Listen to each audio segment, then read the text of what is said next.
Welcome to this broadcast of Corona Task Force, Cbca. We are here at Bethesda Hospital, one of the Cbca hospitals that has provided a place, an area where patients who have been suspected of having coronavirus isolated. We are going to talk to the medical director who will be explaining how the system will be working. As far as we have gotten information that they might be a suspected patient, isolated, because he had some signs of coronavirus. We will have more explanations from the doctor. We just say welcome to you all.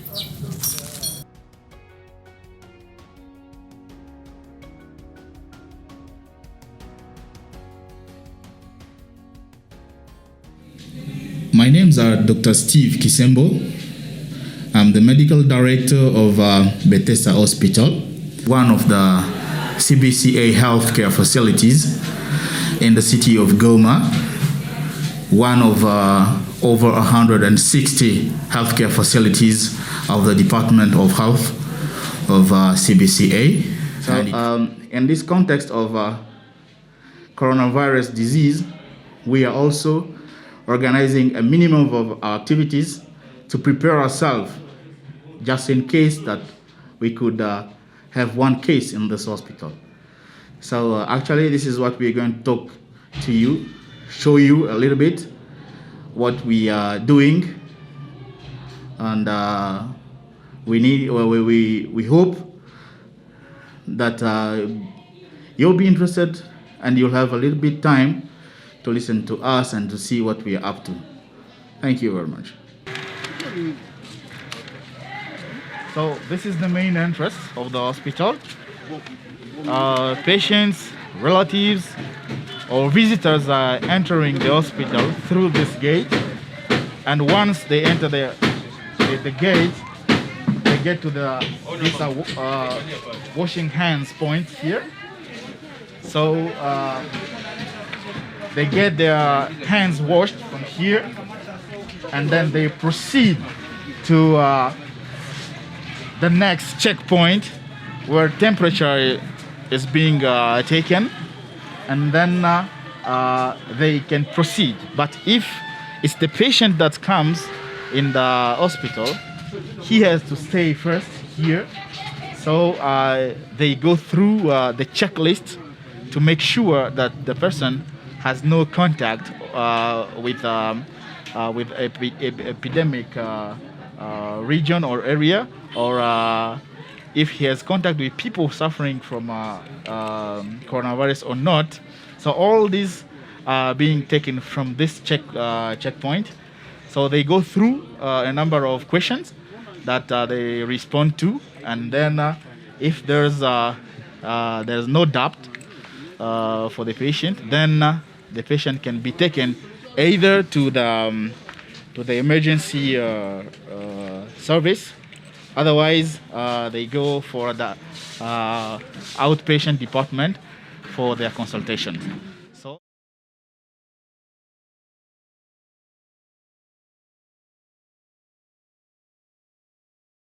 when the patient who has been isolated in this room is to be taken to the major center of the treatment for coronavirus these days, but previously we were using this area for Ebola patients. Then it's from this area, from this door you can see here, the patient will come out and get into the car, the ambulance that will take him to the treatment center.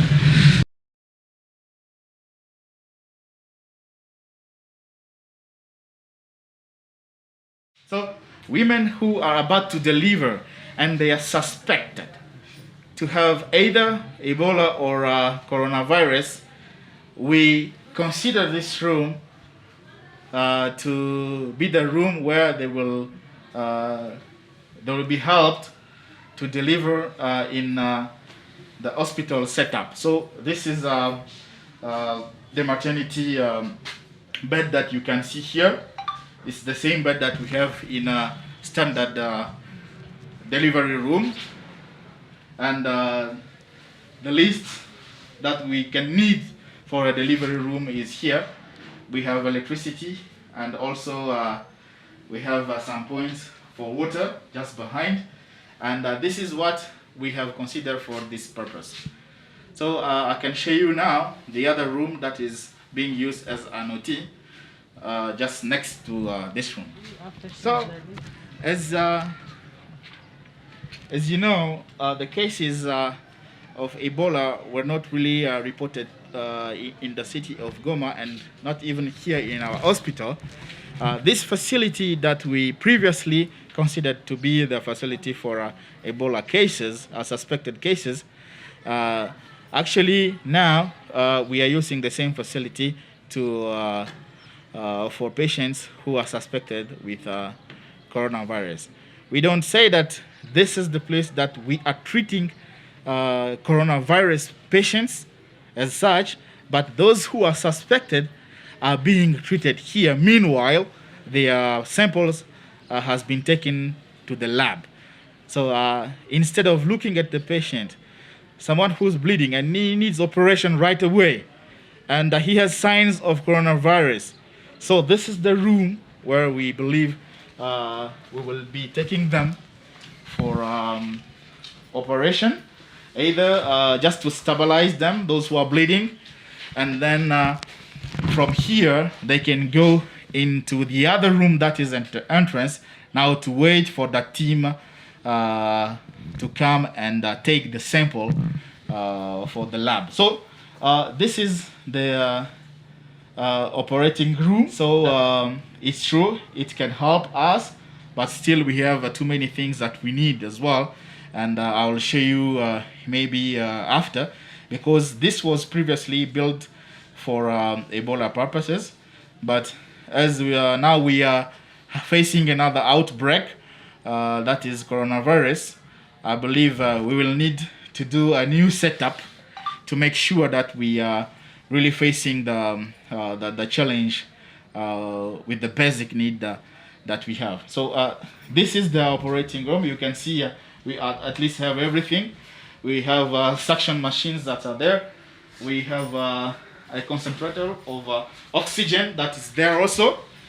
And this is actually the basic that one can need in the operating room.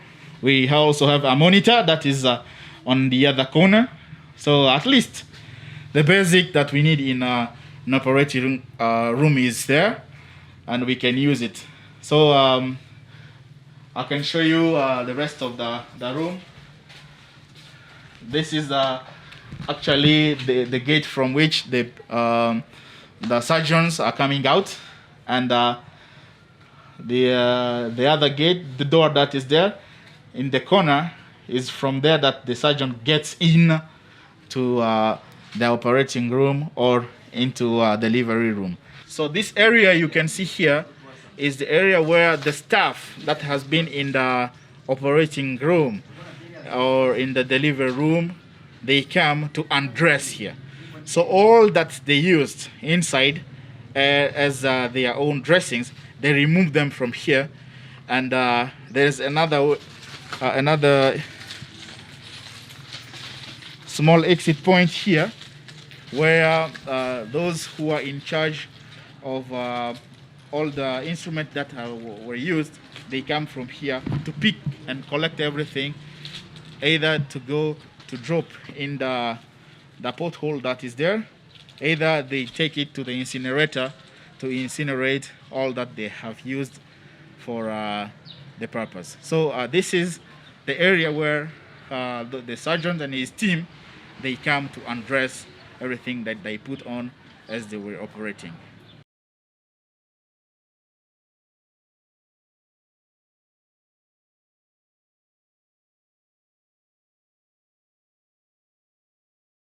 This is the room where we dedicated for patients who are suspected with coronavirus. So as I told you, there's one patient that has been admitted here right now. He's actually also suspected. So already we had called the epidemic alert center, and they came to take the sample. So as we are waiting for the result, we are attending to the patient here, as you can see in my left here. So doctor is there and one nurse attending to the patient as we are waiting for the result to come out, probably in 1 day or 2 days after. So meanwhile, we have something to do for the patient. That's why we have organized this place to attend to them as they are waiting for the result. And fortunately, he was alone in his room with other. That's normally they are with other patients. That's why we have decided to take him aside and put him here so that he can continue to with his treatment as we are waiting for the result to come out.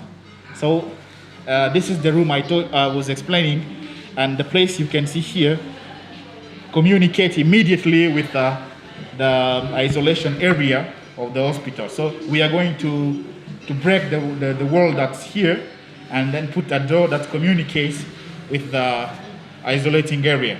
So this is actually what we are planning to do in the coming days, and still we are looking forward to the support of the partners so that we be able to get ready for an outbreak in our area. So at least this is what we are doing, and I have a good team of doctors who are already taking their training accordingly. So we do believe that with God's support, if it happens to have so many cases here, at least we can face the challenge according to the list that we have. Thank you very much.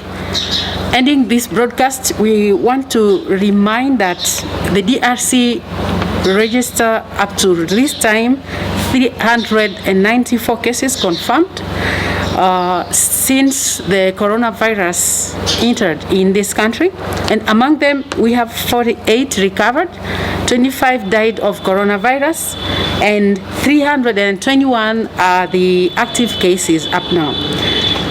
But let me mention that among the 5 cases that were reported in North Kivu, the governor of North Kivu have just announced right now, today, the 24th, that they have all recovered. So the remaining case that was reported in Beni is now declared recovered. Let us also mention that there was a reported case in Bunagana, Ruchuru territory. This is the border between Uganda and DRC. The case was reported negative. So the remaining suspicion is this of Bethesda Hospital, that we will be waiting for result to come from Kinshasa. Thank you for watching our broadcast and stay connected. We expect you in upcoming broadcasts of this Cbca Coronavirus Task Force. Thank you.